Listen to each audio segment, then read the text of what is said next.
All right, welcome back to this class.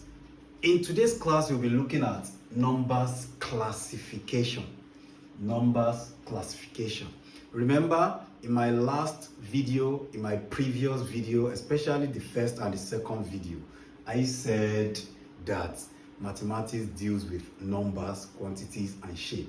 So it will be good for us to know classification of numbers. What are the different categories of numbers that we have? So I'm going to take it from the widest to the simplest.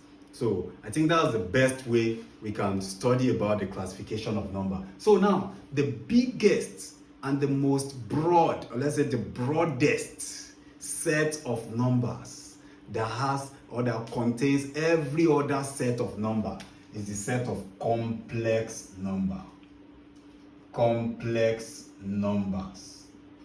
So, mind you, in this particular video, I will not be defining and I will not explain. I just want to give you a chart that will guide you. So, in my subsequent videos, that's where I will be defining each or introducing each of these sets. So, for the video not to be too long. Now, this complex number set is further broken into two.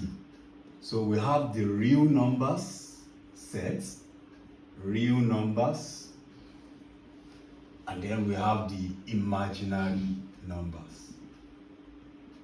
Imaginary numbers. Well, for this, let me talk about this first. For all the numbers you can think of in this world, all the numbers that we use in our real world are under real numbers. But imaginary numbers are numbers that don't really exist in our real world, but they exist in our imagination. Something like I, which stands for square root of -1, or you can take it as J, depending on the engineering textbook where you have it. So this I is called imaginary number, or we call it iota. So it can be attached to any number like 3i. So 3i now also becomes an imaginary number, or you say 3j, anyhow you want to represent it. But now, this is the one we are going to focus on according to O level, SSCE level. They don't usually ask about this for SSCE students. So let's talk about real numbers. So under this, we further have two different categories. So we have the rational numbers,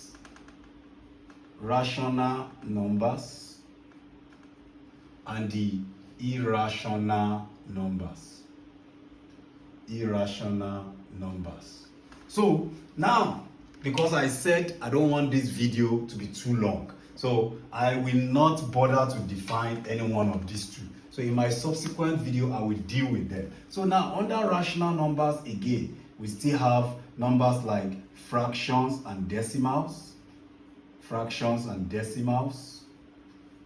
We have numbers like integers.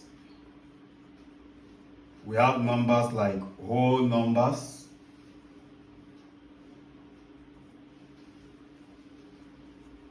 So, and finally, which is the smallest set, we have what we call natural numbers.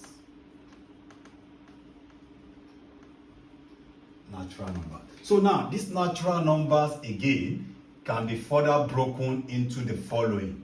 So we have odd numbers. We have even numbers. So we have factors. We have prime numbers. So we have composite numbers. Then we have multiples. All of these are under natural number. In fact, they can also be under whole numbers and integers too. Then we also have numbers like powers, indices, and roots. So all of these. So as a student, you need to get familiar with all of these. Just study this chart and master it in your head, so that in my next video, you'll be able to study each one of them one by one in different videos. I wish you the best. God bless you.